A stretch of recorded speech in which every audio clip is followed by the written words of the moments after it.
besar seperti ikan hiu. Selamat pagi semua, kembali dengan gue Sakar Dalam, dan gue akan membuat konten yang ketiga kalinya nusuk-nusuk bekasan paket nih. Sekarang paketnya dari, ada mereknya nih, kalau kalian kebaca ya kebaca aja gitu loh. Nah, sayangnya gue lupa tuh hari ini, harusnya gue ngecas HP gue yang lama buat bikin timernya gitu kan. Terus habis mandi kelar ngeliat ini, gunting ini kok kayak ada yang lupa ya, taunya belum ngecas buat HP yang biasanya buat bikin stopwatch gitu.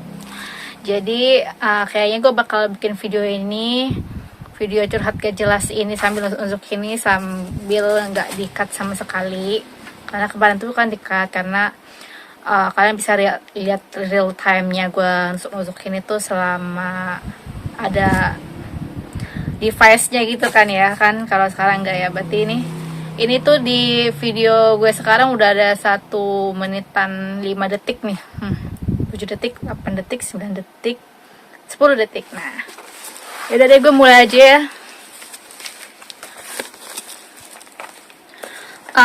Oke. Seperti biasa gue akan ngomongin satu topik yang akan ngalir-ngalir aja nih. Di 1.30 gue bakal mulai. 4, 3, 2, 1. Iya. Hari ini gue bakal bahas soal rasa biasa aja gitu ya.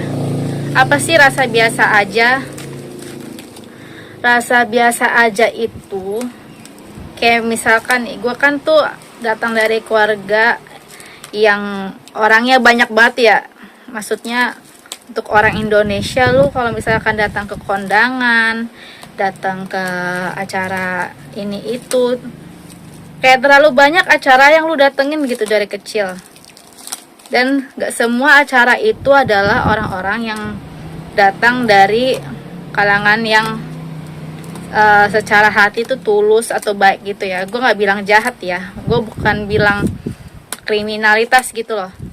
Gue bilangnya, maksud gue tuh, gak semua orang yang punya SKCK-nya bersih itu adalah orang baik gitu kan.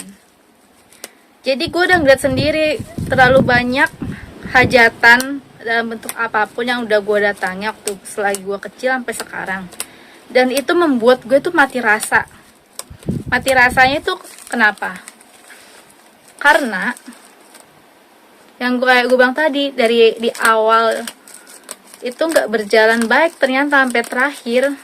Dan buat apa gitu perayaan-perayaan heboh kalau misalkan kehidupan nyata mereka gak seperti yang mereka harapkan, mereka gembor-gemborkan di awal ikatan tersebut dibentuk gitu. Menurut gue sih ke situ tuh. Jadi kayak bullshit gitu loh, semua persiapan pra ini, pra itu. Kayak kalau yang gua ini ya, yang gua hitung tuh ada 4 kejadian yang paling umum, bisa lebih juga sih nih. Pertama, lahir,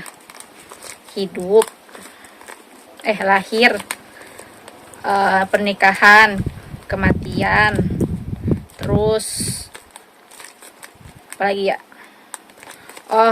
Misalkan sakit gitu kan. Kayak semua tuh ada sebab akibatnya gitu. Dan semua bikin gue merasa biasa aja gitu sekarang. Kayak gue ngelihat postingan orang-orang di Instagram gitu kan, kayaknya bahagia banget yang keluarga kecilnya. Ya mungkin karena mereka skop observasinya cuman sampai lingkup yang kecil, gak kayak gue gitu loh. Gue dari kecil udah ngelihat terlalu banyak orang, dan lebih banyak yang tidak menyenangkan gitu. Jadi gue merasa gue mati rasa. Ya gitu deh. Apalagi ya mati rasa ya. Iya nih, gue jelasin ya satu ya. Pas lahir tuh banyak banget berita kelahiran, entah dari mana pun gue denger. Entah keluarga, entah tetangga, apa segala macam gitu kan. Gue tuh kayak biasa aja ngeliat orang ada yang lahiran gitu. Mungkin kalau misalkan suatu saat gue juga melahirkan, ya gue bakal biasa aja gitu. Bisa sampai begitu loh, gue rasa mati rasanya gitu. Terus kayak ngeliat orang sakit gitu ya, kan sakit banyak penyebabnya ya. Dan yang paling gue nggak suka tuh kalau misalkan orang sakit karena gaya hidup yang dia pilih sendiri. Misalkan segala macamnya selalu berlebihan, gak jaga diri kayak gitu loh. Ya kalau kayak gitu kan, misalkan lu selalu mengandalkan isi kepala lu yang ngeyel-ngeyel itu, dan suatu saat lu sakit, padahal lu tahu sebenarnya lu sakit karena apa, tapi lu pura-pura bego aja gitu loh, pura-pura hilang ingatan deh lu semua kan kayak gitu. Ya kalau gue di posisi yang seperti itu suatu saat nanti, ya amit-amit sih gue nggak mau sakit sebenarnya. Gue sekarang udah gila-gilaan olahraga anjir, karena gue tahu gue bakal sebel sama diri gue sendiri kalau misalkan gue sakit gitu loh. Kecuali ya kayak sakitnya karena kelelahan, karena faktor orang lain, faktor eksternal gitu ya. Gue harus nyebutin apa yang bikin seseorang sakit gitu. Ya gimana ya, kita kan pasti simpati banget kayak gitu kan, tapi ya kita sebagai manusia yang punya urusan juga, kita juga get along with our life gitu kan. Cuman ya good luck aja, semoga cepat sehat gitu. Terus apa lagi ya, oh ya, kalau nih kematian, aduh gue ngomonginnya nggak enak juga sih ya. Kayak kedukaan itu buat gue juga udah biasa aja gitu. Karena gue sendiri seumur hidup gak pernah sampai mendalami hubungan yang sangat dalam gitu kan. Selalu aja ada hal yang membuat gue gak bisa karib dengan seseorang, mau hubungannya apapun itu. Selalu aja batasan dimana gue gak bisa 100% sama orang. Bukannya gue gak punya komitmen ya, maksud gue tuh kayak gue tuh gak menemukan kembaran gue persis di dalam diri orang lain. Kayak kalau misalkan gue kehilangan seseorang yang deket sama gue, mungkin gue gak bakal nangis juga. Karena kadang orang yang deket juga suka ngasih pengalaman tidak menyenangkan ke dalam hidup gue. Jadi buat apa gue nangis? Kayak gitu loh. Ya mungkin gue nangis karena oh waktu lu udah kelar nih ternyata. Ya gimana ya, kan bukan gue juga yang mengendalikan nasib dan takdir seseorang gitu ya. Tapi karena gue terlalu banyak melihat kepergian orang dari kecil, dan itu sumpah, lu kalau misalkan lihat apa yang gue lihat ya, bahkan kematian seseorang aja bisa menimbulkan masalah bagi orang lain yang masih hidup, malah berantem antar satu keluarga dan keluarga lainnya untuk memperebutkan hal yang tidaklah miliknya gitu kan. Betul lah maksud gue apa gitu ya. Kok gini amat gitu cara melepas seseorang pergi. Seharusnya dengan tidak mendapat atau mendapatkan sesuatu dari kepergian orang tersebut, harusnya kita lebih mengembrace rasa wah gue kehilangan lo kayak gitu loh. Tapi yang terjadi adalah sebaliknya. Apalagi kepergian seseorang, kedukaan seseorang yang sering gue lihat dulu dari kecil ini adalah kebanyakan generasi yang tidak seakrab yang ekspektasi kita bayangkan sebagai generasi yang sekarang. Kayak lu perhatiin gak sih kalau kita tuh sebagai yang kelahirannya sekarang lagi dilirik-lirik banyak generasi di atas kita, tapi bukan generasi yang terakhir kayak alpha gitu ya, sebelumnya lah ya. Kita tuh kayak harus sangat karib dengan seseorang, mau lu nginep sampai main sampai ngapain berapa kali pun lu nggak dapet kedalaman itu kadang. Dan kadang mereka juga nggak ngertiin lu gitu. Jadi tuh butuh ekspektasi gue sebagai bagian dari generasi yang gue maksudkan adalah ternyata untuk hal yang kedukaan ini memang kita butuh banget sesuatu yang mendalam terhadap yang bersangkutan gitu. Mungkin kita malah diketawain gitu, nangis sana hal-hal sepele gitu, kayak dibandingin sama orang lain yang katanya lo nggak kuat gitu, lo harusnya terima dong dibilang gitu, harusnya termotivasi. Ya nggak bisa, karena orang yang lu bandingin itu aja bisa latar belakangnya berbeda. Semirip-mirip apapun anak kembar, pasti jalan pikirannya berbeda. Gitu aja deh. Udah berapa menit sih? Oh, udah 10 menit ya. Nggak berasa ya kita ngomong-ngomong gini ya. Tuh. Jadi gitu deh.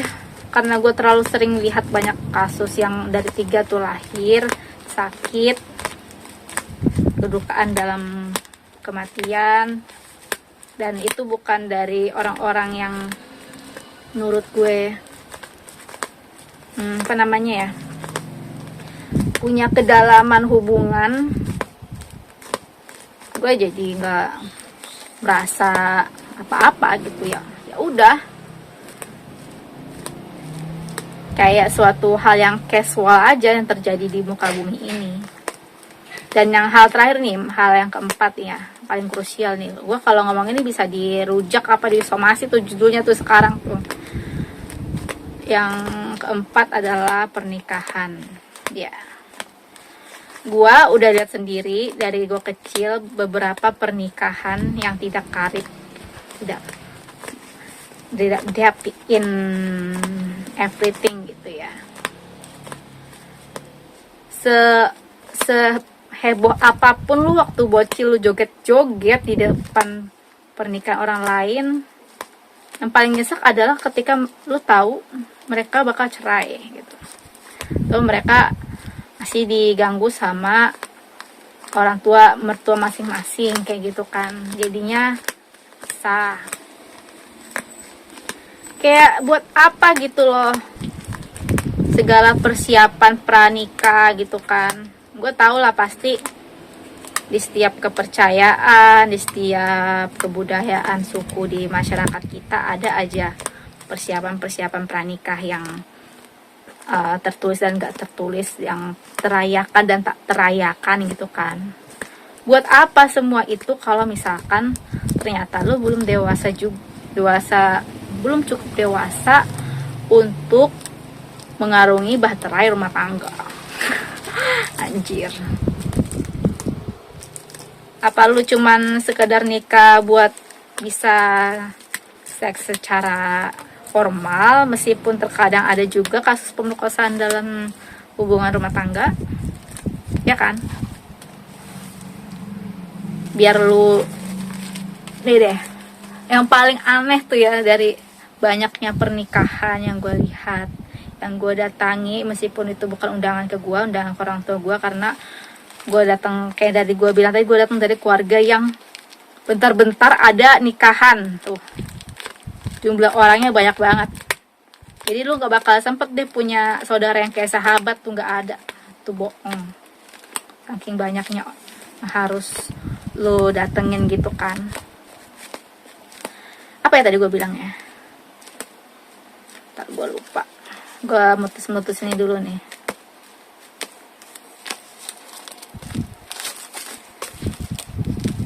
Sumpah gue lupa guys. Ya pokoknya tentang pernikahan itu ya.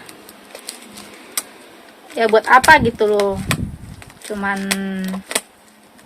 memenuhi, oh ini nih maksud gue tuh, memenuhi keinginan orang, apa, akhirnya gue ngewita gitu kan, ngewita kayak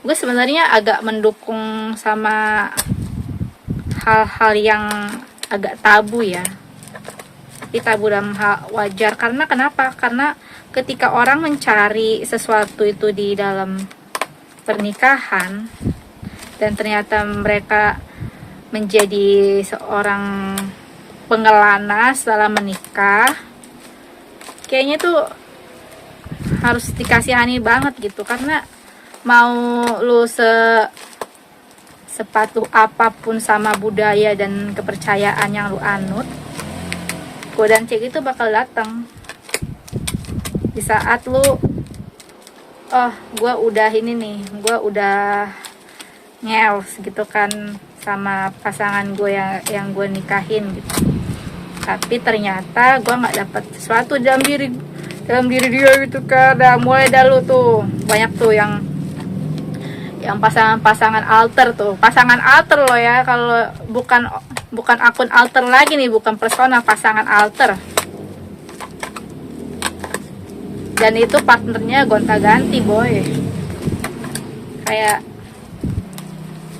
oke lah, misalkan lu emang dua-duanya wild dan hyper gitu kan, tapi ya gak ganti-ganti juga gitu.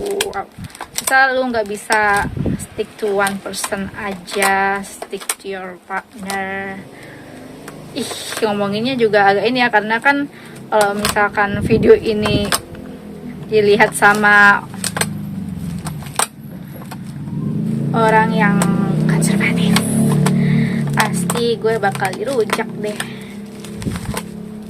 Pokoknya gitu deh, kayak nakalnya telat deh, nakal telat, atau pengen nakal tapi pengen punya sarananya gitu ya. Dengan akses lu udah ceritanya nih, apalagi yang buat yang cewek, yeay gue akhirnya bebas dari rumah dengan gue menikah, kayak gitu-gitu. Alibinya, ngerti kan maksud gue? Kayak kasihan aja gitu loh. Dan lu pasti akan ada dilema ketika lu nongkrong sama teman-teman lu yang kayak lu dan partner lu yang yang lagi berkelana ini, sama-sama berkelana begindang. Apalagi tuh ya, paling menyedihkan adalah dari yang hal biasa yang gue dapet dari banyaknya pernikahan yang gue hadiri sejak gue kecil, itu adalah it's always your mother's auntie who will be asking you after your first night, either you lost it or not. Tuh gak gua translate tuh, lu cari sendiri dah. Kan kalau orang tersomasi gue dengan kalimat itu, kayak gue nanya, emang artinya apa? Sejaknya melek literasi dikit lah kan ya, zaman now 2023 masa gak tau bahasa Inggris gitu loh. Gue aja dulu dikata-katain gak bisa bahasa Inggris, gue berusaha. Gue ngerengek tuh bukan ngerengek minta mainan, ngerengek minta dilesin bahasa Inggris gitu loh. Ya kan berguna juga, kan gue nggak minta duit buat narkoboy, nggak kayak orang-orang gitu. Sumpah gue ketawa banget sih kalau misalkan ada lagi yang kayak ortu yang ngasih penggalangan dana penggalangan dana sok-sok edukasi narkoboy ya, tapi ya menurut El aja, emang anak lu bisa punya akses ke narkoboy gitu kan? Pulang aja jam berapa, uang jajan juga defisit mulu rasanya gitu loh. Agak dipikir-pikir aja ya, kecuali lu yang kebanyakan duit atau ceritanya anak lu itu yang tipe-tipe udah bisa di jalan gitu loh. Agak risih aja gitu dituduh-tuduh kayak seolah bakal memakai narkoboy, padahal gak ada dananya. Dan kayak apalagi kayak gue sebagai cewek gitu ya, daripada narkoboy mendingan gue perawatan ke salon gak sih, apa ke klinik kecantikan kayak itu ya gitu deh. Karena kan yang namanya KO itu alias ketergantungan obat itu kan rata-rata bikin perubahan fisik yang tidak menyenangkan di tubuh lo ya. Misalkan lu jadi kayak kurang tidur, ibaratnya minimal contohnya kayak lu minum ini deh, minum alkohol gitu ya, kan jadi jam tidur berantakan. Aduh, kenyang gue. Jam tidur berantakan. Lagi tuh, muka jadi lesu, kulit gak ini gitu-gitulah ya kan. Gue juga nggak tahu sih pastinya tuh untuk substansi apa jadi kayak apa, tapi banyak kan yang namanya kita memasukkan sesuatu yang tidak alamiah ke dalam tubuh kita, kita bakal mendapatkan hasil yang tidak alamiah juga gitu loh. Makanya kayak di beberapa negara maju tuh banyak kampanye-kampanye makan yang greens, yang sehat, yang rendah lemak, atau enggak yang enggak digoreng gitu-gitu loh. Kenapa? Karena kita tuh memang harus memasukkan hal-hal baik ke dalam tubuh kita. Salah satu contohnya adalah makanan yang benar dan sehat.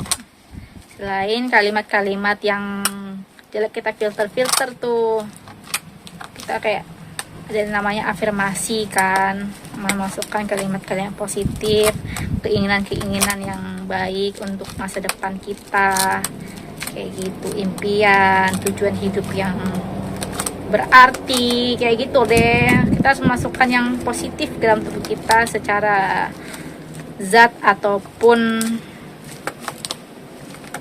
yang tidak zat gitu ya, zat non zat ya gitu deh.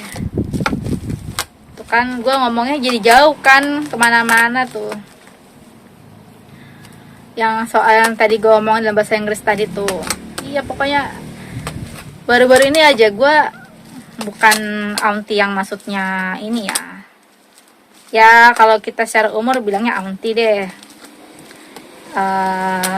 umur dan apa namanya, posisi ya gitu ya, kayak lucu aja gitu. Padahal your modest auntie kan very modest gitu ya, very modest, very religious, very came from some morality values, but they are the one who will be asking you whether you lost it or not on your first night. They don't ask for your honeymoon. If they ask for your honeymoon, it's quite better, because honeymoon is not about just sex.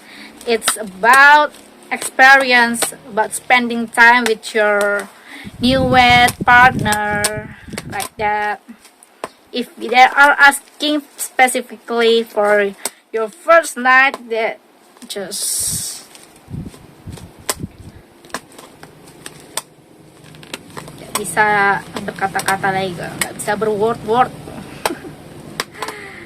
Kayak you always talk about something very modest, very cultured, very Eastern culture, and you are the one who is excited enough to talk about someone's virginity. Why? What's wrong with you? Apakah ada yang keinginan yang disimpan selama ini?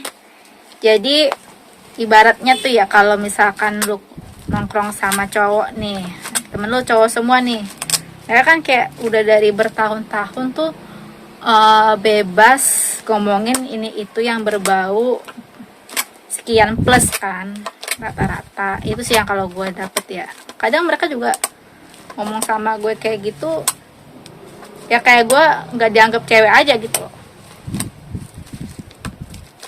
sangat terbuka untuk pembicaraan seperti itu. Dan saat lu jadi auntie lah, lu baru bisa ngomongin hal berbau seksual dengan topik yang seperti itu gitu, topik yang jadi bagian dalam pernikahan ini yang lagi gue bahas ini.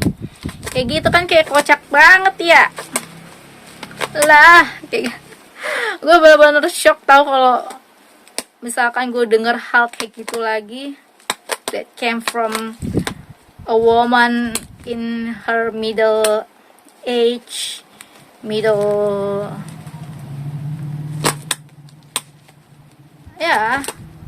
50, like that, someone who has